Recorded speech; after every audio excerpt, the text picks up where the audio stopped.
ಸ್ನೇಹಿತರೆ ನಮಸ್ಕಾರ. ನಾನು ಗಣೇಶ್ ಪೂಜಾರಿ ಮತ್ತು ನನ್ನ ಕಾನೂನಿನ ತರಗತಿಗಳಿಗೆ ನಿಮ್ಮನ್ನು ಸ್ವಾಗತಿಸ್ತಿದ್ದೇನೆ. ಹೌದು ಸ್ನೇಹಿತರೆ, ನಾವು ಭಾರತ ಸಾಕ್ಷ್ಯ ಅಧಿನಿಯಮದ ಬಗ್ಗೆ ಡಿಸ್ಕಸ್ ಮಾಡ್ತಾ ಇದ್ವಿ. ಇಂಡಿಯನ್ ಎವಿಡೆನ್ಸ್ ಆಕ್ಟ್ನ ಈ ಒಂದು ತರಗತಿಯಲ್ಲಿ ನಾವು ಸೆಕ್ಷನ್ 1 ಅರ್ಥ ಮಾಡಿಕೊಳ್ಳುವಂತಹ ಪ್ರಯತ್ನವನ್ನು ಮಾಡೋಣ. ಏನು ಮಾತಾಡ್ತದೆ ಸೆಕ್ಷನ್ 1? ಸೆಕ್ಷನ್ 1 ಭಾರತ ಸಾಕ್ಷ್ಯ ಅಧಿನಿಯಮ ಯಾವಾಗಿಂದ ಜಾರಿಗೆ ಬಂತು ಎನ್ನುವ ಬಗ್ಗೆ ಮಾತಾಡ್ತದೆ. ಜೊತೆಗೆ ಇದರ ವ್ಯಾಪ್ತಿ ಅಂದರೆ ಎಲ್ಲಿ ಇದು ಅನ್ವಯಿಸ್ತದೆ, ಅಷ್ಟು ಮಾತ್ರವಲ್ಲ ಇದು ಎಲ್ಲಿ ಅನ್ವಯಿಸುವುದಿಲ್ಲ ಎನ್ನುವ ಬಗ್ಗೆ ಮಾಹಿತಿಯನ್ನು ನೀಡ್ತದೆ.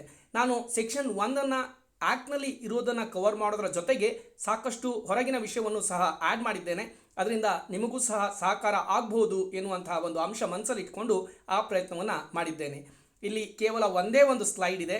ಖಂಡಿತವಾಗ್ಲೂ ಅದನ್ನು ನೀವು ನೀಟಾಗಿ ಅರ್ಥ ಮಾಡಿಕೊಂಡ್ರೆ ಭಾರತ ಸಾಕ್ಷ್ಯ ಅಧಿನಿಯಮದ ವ್ಯಾಪ್ತಿಗೆ ಸಂಬಂಧಪಟ್ಟಂತೆ ಯಾವುದೇ ಪ್ರಶ್ನೆ ಬಂದರೂ ಸಹ ನೀವು ಖಂಡಿತವಾಗ್ಲೂ ಉತ್ತಮವಾಗಿ ಅಟೆಂಡ್ ಮಾಡ್ಬೋದು ಅನ್ನೋ ಅಭಿಪ್ರಾಯ ನನ್ನದು. ಅದರೊಂದಿಗೆ ನೋಡೋಣ ಒಂದೇ ಒಂದು ಸ್ಲೈಡ್ನಲ್ಲಿ ಏನಿದೆ ಅಂತ. ಸ್ನೇಹಿತರೆ, ಸೆಕ್ಷನ್ 1 ಅಂತ ಹೇಳಿದಾಗ ನಾವು ಇಲ್ಲಿ 3 ಪ್ರಮುಖ ಅಂಶಗಳನ್ನು ಅರ್ಥ ಮಾಡ್ಕೊಳ್ತೇವೆ.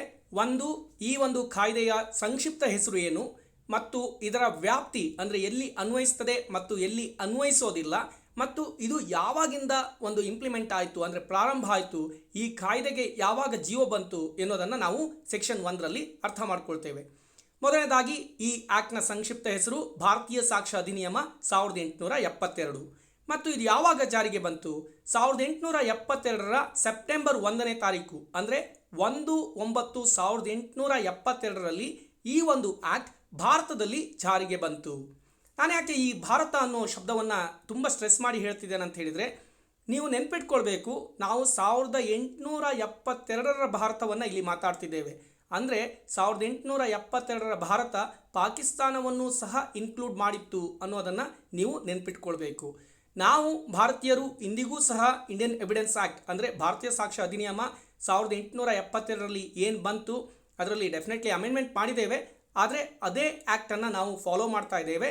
ಆದರೆ ಪಾಕಿಸ್ತಾನ 1984ರಿಂದ ಈ ಆ್ಯಕ್ಟನ್ನು ಫಾಲೋ ಮಾಡೋದನ್ನು ಸ್ಟಾಪ್ ಮಾಡಿದೆ. ಈ ವಿಷಯ ನಿಮಗೆ ನೆನಪಿರಲಿ. ಅಲ್ಲಿಗೆ ನಮಗೆ ಈ ಒಂದು ಆ್ಯಕ್ಟ್ನ ಸಂಕ್ಷಿಪ್ತ ಹೆಸರೇನು ಮತ್ತು ಇದು ಯಾವಾಗಿಂದ ಜಾರಿಗೆ ಬಂತು ಅನ್ನೋದು ಕ್ಲಿಯರ್ ಆಗಿ ಗೊತ್ತಾಯಿತು. ಇನ್ನು ನೋಡೋಣ ಈ ಆ್ಯಕ್ಟ್ನ ವ್ಯಾಪ್ತಿ ಅಂದರೆ ಈ ಕಾಯ್ದೆ ಎಲ್ಲಿ ಅನ್ವಯಿಸ್ತದೆ ಮತ್ತು ಎಲ್ಲಿ ಅನ್ವಯಿಸೋದಿಲ್ಲ ಅನ್ನೋ ಬಗ್ಗೆ. ಭಾರತದ ಯಾವುದೇ ಒಂದು ಕಾನೂನನ್ನು ನೀವು ಓದಲಿಕ್ಕೆ ಆರಂಭ ಮಾಡಿದರೆ ಅದರಲ್ಲಿ ಯೂಶ್ವಲಿ ಒಂದು ಕ್ಲಾಸ್ ನಿಮಗೆ ನೋಡೋದಕ್ಕೆ ಸಿಗುತ್ತೆ. ಅದೇನಂತ ಹೇಳಿದರೆ, ಜಮ್ಮು ಕಾಶ್ಮೀರವನ್ನು ಹೊರತುಪಡಿಸಿ. ಈ ಒಂದು ಕಾಯ್ದೆಯಲ್ಲೂ ಸಹ ಅದೇ ರೀತಿ ಇತ್ತು. ಜಮ್ಮು ಕಾಶ್ಮೀರವನ್ನು ಹೊರತುಪಡಿಸಿ ಇಡೀ ಭಾರತಕ್ಕೆ ವಿಸ್ತರಿಸ್ತದೆ ಎನ್ನುವಂತಹ ಅಂಶ ಈ ಕಾನೂನಲ್ಲೂ ಇತ್ತು. ಆದರೆ ಸ್ನೇಹಿತರೆ, ನಿಮಗೆ ನೆನಪಿರಲಿ, ಜಮ್ಮು ಮತ್ತು ಕಾಶ್ಮೀರ ಪುನರ್ರಚನೆ ಅಧಿನಿಯಮ 2019 ಏನು ಬಂತು, ಅದರ ಜೊತೆಗೆ ಭಾರತದ ಸಾಕಷ್ಟು ಕಾನೂನುಗಳು ಜಮ್ಮು ಕಾಶ್ಮೀರದಲ್ಲೂ ಸಹ ಇಂಪ್ಲಿಮೆಂಟ್ ಮಾಡೋದಕ್ಕೆ ನಾವು ಆರಂಭ ಮಾಡಿದ್ದೇವೆ. ಅಂದರೆ ಜಮ್ಮು ಮತ್ತು ಕಾಶ್ಮೀರ ಭಾರತದ ಒಂದು ಭಾಗವೇ ಆಗಿದ್ದರೂ ಸಹ ಅಲ್ಲಿ ವಿಶೇಷತೆ ಇದ್ದಿದ್ದರಿಂದ ಇಷ್ಟು ವರ್ಷ ಹಲವಷ್ಟು ಕಾನೂನುಗಳು ಇಂಪ್ಲಿಮೆಂಟ್ ಆಗ್ತಾ ಇರಲಿಲ್ಲ.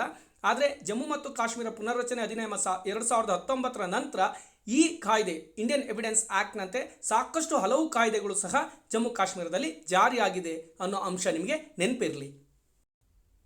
ಅದನ್ನು ಒಂದೇ ಸಾಲಿನಲ್ಲಿ ನಾವು ಹೇಳಬೇಕಂತ ಹೇಳಿದರೆ, ಈ ಆ್ಯಕ್ಟ್ ಇಡೀ ಭಾರತದಲ್ಲಿ ಇನ್ಕ್ಲೂಡಿಂಗ್ ಜಮ್ಮು ಕಾಶ್ಮೀರ್ ಅಪ್ಲೈ ಆಗುತ್ತೆ ಅನ್ನೋದು ನಾವು ಗಮನಿಸಬೇಕು. ಇಲ್ಲಿ ಎರಡನೇ ಅಂಶ ಅಂತ ಹೇಳುವಾಗ ಮನಸ್ಸಿಗೆ ಇನ್ನೊಂದು ಪಾಯಿಂಟ್ ಬಂತು. ಏನಂತ ಹೇಳಿದರೆ, ಇಲ್ಲಿ ನಾನು ಏನು ಸೀರಿಯಲ್ ನಂಬರ್ ಅಥವಾ ಬೇರೆ ABC ಎಲ್ಲ ಕೊಟ್ಟಿದ್ದೇನೆ, ಇದು ಆ್ಯಕ್ಟ್ನಿಂದ ತಗೊಂಡಿರೋದಲ್ಲ. ಆ್ಯಕ್ಟ್ನಿಂದ ತಗೊಂಡಿರುವ ಅಂಶವನ್ನು ನಿಮಗೆ ಈಸಿ ಮಾಡೋದಕ್ಕೆ ಸ್ಟ್ರಕ್ಚರ್ ಮಾಡಿರುವಂಥದ್ದು ಮತ್ತು ಕಾನೂನಿನ ಹೊರಗಿನ ಕೆಲವು ವಿಷಯವನ್ನು ಸಹ ನಿಮಗೆ ಇಲ್ಲಿ ನಾನು ತಿಳಿಸ್ಕೊಡ್ತಾ ಇದ್ದೇನೆ. ಅದರಿಂದ ನಿಮಗೆ ಜಾಸ್ತಿ ನಾಲೆಜ್ ಸಿಗಲಿ ಎನ್ನುವಂಥ ಪರ್ಪಸ್ಗೆ ದಯವಿಟ್ಟು ಇದನ್ನು ಸಬ್ಸೆಕ್ಷನ್ ಅಥವಾ ಕ್ಲಾಸ್ ಅನ್ನೋ ರೀತಿಯಲ್ಲಿ ರೆಫರ್ ಮಾಡಬೇಡಿ. ಇದು ಖಂಡಿತವಾಗ್ಲೂ ಆ್ಯಕ್ಟ್ನಿಂದ ಹಾಕಿರುವ ನಂಬರ್ ಅಲ್ಲ, ಅದು ನಿಮಗೆ ನೆನಪಿರಲಿ. ಇನ್ನು ಎರಡನೇ ಅಂಶ ಎಲ್ಲಿ ಅನ್ವಯಿಸ್ತದೆ ಅಂತ ಹೇಳಿದರೆ, ಎಲ್ಲ ನ್ಯಾಯಾಲಯಗಳಲ್ಲಿ ಮತ್ತು ನ್ಯಾಯಾಂಗ ಪ್ರಕ್ರಿಯೆಗಳಲ್ಲಿ ಸಹ ಈ ಒಂದು ಆ್ಯಕ್ಟ್ ಅನ್ವಯ ಆಗ್ತದೆ.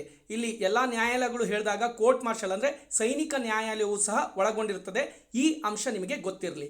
ಅದರ ಜೊತೆಗೆ ಕಾರ್ಮಿಕ ನ್ಯಾಯಾಲಯಗಳು ಅಂದರೆ ಲೇಬರ್ ಕೋರ್ಟ್, ಕೈಗಾರಿಕಾ ನ್ಯಾಯಮಂಡಳಿಗಳು ಇಂಡಸ್ಟ್ರಿಯಲ್ ಟ್ರಿಬ್ಯುನಲ್ಸ್, ರಾಷ್ಟ್ರೀಯ ನ್ಯಾಯಮಂಡಳಿಗಳು ನ್ಯಾಷನಲ್ ಟ್ರಿಬ್ಯುನಲ್ಸ್, ಚುನಾವಣಾ ನ್ಯಾಯಮಂಡಳಿಗಳು ಅಂದರೆ ಇಲೆಕ್ಷನ್ ಟ್ರಿಬ್ಯುನಲ್ಸ್ ಏನಿದೆ, ಈ ಎಲ್ಲ ಕಡೆ ಸಹ ನಮ್ಮ ಇಂಡಿಯನ್ ಎವಿಡೆನ್ಸ್ ಆ್ಯಕ್ಟ್ ಅಂದರೆ ಭಾರತ ಸಾಕ್ಷ್ಯ ಅಧಿನಿಯಮ ಅನ್ವಯಿಸುತ್ತದೆ ಅನ್ನೋ ಅಂಶ ನೀವು ಖಂಡಿತವಾಗ್ಲೂ ಗಮನದಲ್ಲಿ ಇಟ್ಕೊಳ್ಬೇಕಾಗ್ತದೆ. ಇನ್ನು ಎರಡನೇ ಭಾಗವಾಗಿ ಈ ಕಾನೂನು ಎಲ್ಲಿ ಅನ್ವಯಿಸುವುದಿಲ್ಲ ಎನ್ನುವ ಒಂದು ನಾಲೆಜ್ ಸಹ ನಮ್ಮ ಜೊತೆ ಇರಬೇಕಾಗ್ತದೆ. ಆ್ಯಕ್ಟ್ ಸಹ ಅದನ್ನು ಹೇಳ್ತದೆ. ಏನು ಹೇಳ್ತದೆ, ಯಾವುದೇ ನ್ಯಾಯಾಲಯದ ಅಥವಾ ಅಧಿಕಾರಿಗೆ ಅಥವಾ ಮಧ್ಯಸ್ಥಿಕೆಯ ಮುಂದೆ ವಿಚಾರಣೆಗೆ ಹಾಜರಾದ ಅಫಿಡವಿಟ್ಗಳು ಏನಿದೆಯಲ್ವಾ ಅದಕ್ಕೆ ಖಂಡಿತವಾಗ್ಲೂ ಎವಿಡೆನ್ಸ್ ಆ್ಯಕ್ಟ್ ಅಪ್ಲೈ ಆಗಲ್ಲ. ಅಫಿಡವಿಟ್ಗಳು ಅನ್ನೋ ಪ್ರಶ್ನೆ ಬಂದಾಗ ನೀವು ಖಂಡಿತವಾಗ್ಲೂ ಈ ಅಂಶವನ್ನು ಗಮನದಲ್ಲಿ ಇಟ್ಕೊಳ್ಳೇಬೇಕಾಗ್ತದೆ. ಇನ್ನು ಎಲ್ಲಿ ಅನ್ವಯಿಸ್ತದೆ ಅಂತ ಹೇಳುವಾಗ ಕೋರ್ಟ್ ಮಾರ್ಷಲನ್ನು ನಾವು ಇನ್ಕ್ಲೂಡ್ ಮಾಡಿದ್ದೀವಿ, ಸೈನಿಕ ನ್ಯಾಯಾಲಯವನ್ನು ಇನ್ಕ್ಲೂಡ್ ಮಾಡಿದ್ದೀವಿ. ಆದರೆ ಸೈನಿಕ ನ್ಯಾಯಾಲಯದಲ್ಲಿ ನಡೆಯುವ ಎಲ್ಲ ಪ್ರಕ್ರಿಯೆಗಳಿಗೆ ಈ ಆ್ಯಕ್ಟ್ ಅಪ್ಲೈ ಆಗುತ್ತೆ ಅಂತ ತಪ್ಪರ್ಥ ಮಾಡ್ಕೊಳ್ಬೇಡಿ. ಎಲ್ಲಾದರೂ ಅಂತಹ ಕೋರ್ಟ್ ಮಾರ್ಷಲ್ ಅಥವಾ ಸೈನಿಕ ನ್ಯಾಯಾಲಯ ಸೈನ್ಯ ಕಾಯ್ದೆ ಅಥವಾ ನೌಕಾ ಶಿಸ್ತು ಕಾಯ್ದೆ ಅಥವಾ ಭಾರತೀಯ ನೌಕಾಪಡೆ ಶಿಸ್ತು ಕಾಯ್ದೆ ಅಥವಾ ವಾಯುಪಡೆಯ ಕಾಯ್ದೆ, ಈ ಒಂದು ಕಾಯ್ದೆಯ ಅಡಿಗಳಲ್ಲಿ ಕೋರ್ಟ್ ಮಾರ್ಷಲ್ ಏನಾದರೂ ನಡೀತಾ ಇದ್ದರೆ ಅಥವಾ ನ್ಯಾಯಾಲಯದ ಪ್ರಕ್ರಿಯೆ ಏನಾದರೂ ನಡೀತಾ ಇದ್ದರೆ ಅಂತಹ ಸ್ಥಳಗಳಲ್ಲಿ ಇಂಡಿಯನ್ ಎವಿಡೆನ್ಸ್ ಆ್ಯಕ್ಟ್ ಅಪ್ಲೈ ಆಗಲ್ಲ. ದಯವಿಟ್ಟು ಗಮನಿಸಿ, ಸೈನಿಕ ನ್ಯಾಯಾಲಯ ಅಂದರೆ court martial Indian evidence act ವ್ಯಾಪ್ತಿಗೆ ಬರ್ತದೆ. ಆದರೆ ಯಾವಾಗ ಅಂತಹ ಕೋರ್ಟ್ ಮಾರ್ಷಲ್ಗಳು ಸೈನ್ಯ ಕಾಯ್ದೆಯ ಅಡಿ ಅಥವಾ ನೌಕಾ ಶಿಸ್ತು ಕಾಯ್ದೆ ಅಥವಾ ಭಾರತೀಯ ನೌಕಾಪಡೆ ಶಿಸ್ತು ಕಾಯ್ದೆ 1934ರ ಅಡಿ ಅಥವಾ ವಾಯುಪಡೆಯ ಕಾಯ್ದೆ ಅಡಿಯಲ್ಲಿ ನಡೀತಾ ಇದೆ ಅಂತ ಹೇಳಿದರೆ ಅಂತಹ ಕಡೆ ಇಂಡಿಯನ್ ಎವಿಡೆನ್ಸ್ ಆ್ಯಕ್ಟ್ ಖಂಡಿತವಾಗ್ಲೂ ಅನ್ವಯ ಆಗಲ್ಲ.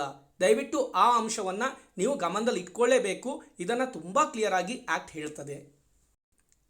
ಇನ್ನು ಅಡಿಷನಲ್ ಇನ್ಫಾರ್ಮೇಷನ್ ನಿಮ್ಮ ಜೊತೆ ಇರಲಿ. ವಿಚಾರಣೆ ಆಯೋಗ ಅಥವಾ ವಿಭಾಗೀಯ ವಿಚಾರಣೆ, ಆದಾಯ ತೆರಿಗೆ ನ್ಯಾಯಮಂಡಳಿ ಅಥವಾ ಆಡಳಿತಾತ್ಮಕ ನ್ಯಾಯಮಂಡಳಿಗಳು ಏನೆಲ್ಲ ಇವೆ ಅವುಗಳಲ್ಲೂ ಸಹ ಇಂಡಿಯನ್ ಎವಿಡೆನ್ಸ್ ಆ್ಯಕ್ಟ್ ಖಂಡಿತವಾಗ್ಲೂ ಅಪ್ಲೈ ಆಗಲ್ಲ.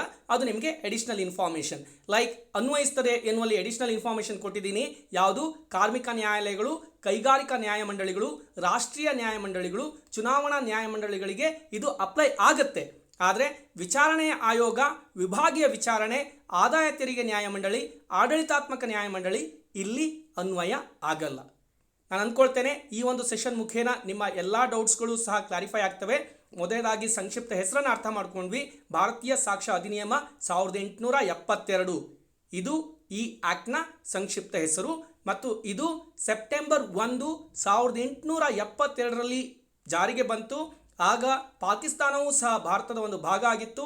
1984ರಿಂದ ಪಾಕಿಸ್ತಾನ ಈ ಒಂದು ಕಾನೂನನ್ನು ಫಾಲೋ ಮಾಡ್ತಾ ಇಲ್ಲ, ಅವರು ಅವರದೇ ಆದ ಕಾನೂನನ್ನು ಮಾಡ್ಕೊಂಡಿದ್ದಾರೆ. ಆದರೆ ಭಾರತ ಇಂದಿಗೂ ಸಹ ಸಾಕಷ್ಟು ಅಮೆಂಡ್ಮೆಂಟ್ಗಳ ಜೊತೆ ಇದೇ ಕಾನೂನಿನ ಮೇಲೆ ಸಂಶೋಧನೆಗಳ ಮಾಡ್ತಾ ಉಳಿಸ್ಕೊಂಡು ಬಂದಿದ್ದೀವಿ. ಇನ್ನು ಎಲ್ಲಿ ಅನ್ವಯ ಆಗುತ್ತೆ? ಇಡೀ ಭಾರತ. ಈ ಇಡೀ ಭಾರತ ಅನ್ನೋ ಶಬ್ದ ಇದೆಯಲ್ಲ ಅದು ತುಂಬ ಪ್ರಮುಖ ಆದದ್ದು. ಇಲ್ಲಿ ನಾವು ಭಾರತದ ಕೋರ್ಟ್ಗಳು ಅನ್ನುವಂಥ ಅಂಶವನ್ನು ನನ್ನ ಮುಂದಿನ ಸೆಷನ್ಗೆ ಅರ್ಥ ಮಾಡ್ಕೊಳ್ತೇವೆ. ಆಗ ನಮಗೆ ಗೊತ್ತಾಗ್ತದೆ ಈ ಆ್ಯಕ್ಟ್ ಕೇವಲ ಭಾರತದ ಒಳಗೆ ಮಾತ್ರ ಅಲ್ಲ, ಭಾರತದ ಹೊರಗೂ ಸಹ ಹೇಗೆ ಇಂಪ್ಲಿಮೆಂಟ್ ಆಗ್ತದೆ ಅನ್ನುವಂಥ ಅಂಶವನ್ನು ಭಾರತದ ಕೋರ್ಟ್ಗಳ ಬಗ್ಗೆ ನಾವು ಅರ್ಥ ಮಾಡ್ಕೊಳ್ಳುವಾಗ, ಅಂದರೆ ನನ್ನ ಮುಂದಿನ ಸೆಷನಲ್ಲಿ ನಾವು ಅದನ್ನು ಅರ್ಥ ಮಾಡ್ಕೊಳ್ತೇವೆ. ಅದು beauty of Indian evidence act. So ಆ ಬಗ್ಗೆ ನಾವು ಹೆಚ್ಚೆಚ್ಚು ಮುಂದಿನ ತರಗತಿಯಲ್ಲಿ ಮಾತಾಡ್ಕೊಳ್ಳೋಣ. ಅದರಂತೆ ನಮಗೆ ಇಲ್ಲಿ ಅರ್ಥ ಆಯಿತು ಎಲ್ಲಿ ಈ ಆ್ಯಕ್ಟ್ ಅನ್ವಯ ಆಗುತ್ತೆ ಅನ್ನೋ ಅಂಶವನ್ನು ನಾವು ಅರ್ಥ ಮಾಡ್ಕೊಂಡ್ವಿ. ಅದೇ ರೀತಿ ಎಲ್ಲಿ ಅನ್ವಯ ಆಗೋದಿಲ್ಲ ಅನ್ನೋದನ್ನು ಸಹ ಅರ್ಥ ಮಾಡ್ಕೊಂಡ್ವಿ. ಇಲ್ಲಿ ನಿಮಗೆ ಟ್ವಿಸ್ಟ್ ಅಥವಾ ಕನ್ಫ್ಯೂಸ್ ಆಗುವಂಥ ಕ್ವಶನ್ ಎಲ್ಲಿ ಬರ್ಬೋದು ಅಂತ ಹೇಳಿದರೆ, ಕೋರ್ಟ್ ಮಾರ್ಷಲ್ ಸೈನಿಕ ನ್ಯಾಯಾಲಯಕ್ಕೆ ಇಂಡಿಯನ್ ಎವಿಡೆನ್ಸ್ ಆ್ಯಕ್ಟ್ ಅಪ್ಲೈ ಆಗುತ್ತಾ ಆಗಲ್ವಾ ಅನ್ನೋದು. ಖಂಡಿತವಾಗ್ಲೂ ಅಪ್ಲೈ ಆಗುತ್ತೆ. ಆದರೆ ನೀವು ಎಕ್ಸೆಪ್ಷನ್ ಕ್ಲಿಯರ್ ಆಗಿ ನೆನ್ಪಿಟ್ಕೊಳ್ಬೇಕು. ಅಂತಹ ಕೋರ್ಟ್ ಮಾರ್ಷಲ್ ಅಥವಾ ಸೈನಿಕ ನ್ಯಾಯಾಲಯ ಎಲ್ಲಾದರೂ ಸೈನ್ಯ ಕಾಯ್ದೆ ಅಥವಾ ನೌಕಾ ಶಿಸ್ತು ಕಾಯ್ದೆ ಅಥವಾ ಭಾರತೀಯ ನೌಕಾಪಡೆ ಶಿಸ್ತು ಕಾಯ್ದೆ 1934 ಅಥವಾ ವಾಯುಪಡೆಯ ಕಾಯ್ದೆ ಬಗ್ಗೆ ಏನಾದರೂ ಕೋರ್ಟ್ ಮಾರ್ಷಲ್ ನಡೀತಾ ಇದ್ದರೆ ಅಂತಹ ಸ್ಥಳಗಳಲ್ಲಿ ಖಂಡಿತವಾಗ್ಲೂ ಈ ಆ್ಯಕ್ಟ್ ಅಪ್ಲೈ ಆಗಲ್ಲ. ಇಷ್ಟು ಅಂಶ ನಾನು 2 ಬಾರಿ ಹೇಳಿದೆ ನಿಮಗೆ. ಯೂಶ್ವಲಿ ನಾನು ತುಂಬ ರಿಪೀಟ್ ಮಾಡಲ್ಲ, ಒಂದು ಕ್ಲಾಸನ್ನು ತುಂಬ ಕ್ರಿಸ್ಪಾಗಿ ಮುಗಿಸ್ತೀನಿ. ಬಟ್ ಇಲ್ಲಿ ನಾನು ರಿಪೀಟ್ ಮಾಡಿದೆ. 2 ಸಲ ನೀವು ಕೇಳಿಸ್ಕೊಂಡಿದ್ರೆ ಪ್ರಾಯಶಃ ನಿಮಗೆ ಸಂಪೂರ್ಣ ಉತ್ತರ ಬೈಹಾರ್ಟ್ ಆಗಿರುತ್ತೆ ಮತ್ತು ಅಷ್ಟು ನಿಮಗೆ ಗೊತ್ತಿದ್ದರೆ ಖಂಡಿತವಾಗ್ಲೂ ಎಕ್ಸಾಮ್ ಪರ್ಪಸ್ಗೆ ಸಾಕಾಗುತ್ತೆ ಅನ್ನೋದು ನನ್ನ ಅಭಿಪ್ರಾಯ. ನಮ್ಮ ಮುಂದಿನ ತರಗತಿಯಲ್ಲಿ ನಾವು ಸೆಕ್ಷನ್ 3 ಅಂದರೆ ಇಂಟರ್ಪ್ರಿಟೇಷನ್ ಕ್ಲಾಸನ್ನು ಎಂಟರ್ ಆಗ್ತಾ ಇದ್ದೀವಿ. ತುಂಬ ಇಂಟ್ರೆಸ್ಟಿಂಗ್ ಸೆಕ್ಷನ್ ಅದು. ಅಲ್ಲಿ ನಮಗೆ ಸಾಕಷ್ಟು ಆಸಕ್ತಿದಾಯಕ ವಿಷಯಗಳು ಕಲೀಲಿಕ್ಕೆ ಸಿಗ್ತವೆ ಮತ್ತು ಅಲ್ಲಿ ಮೊದಲನೇ ಅಂಶವಾಗಿ ಭಾರತ ಅಂದರೆ ಏನು, ಕೋರ್ಟ್ ಅಂದರೆ ಏನು, ಈ ಎಲ್ಲ ಅಂಶಗಳನ್ನು ಕಲಿಯೋಣ ಅಂತ ಹೇಳ್ತಾ ಈ ಒಂದು ತರಗತಿಯನ್ನು ಇಲ್ಲಿಗೆ ಮುಗಿಸ್ತಾ ಇದ್ದೇನೆ. ನಮ್ಮ ಚಾನೆಲ್ ಅನ್ನು ಸಬ್ಸ್ಕ್ರೈಬ್ ಮಾಡಿ, ನಮ್ಮ ವಿಡಿಯೋಗಳನ್ನು ಲೈಕ್, ಶೇರ್ ಮತ್ತು ಕಾಮೆಂಟ್ ಮಾಡಿ. ಧನ್ಯವಾದಗಳು.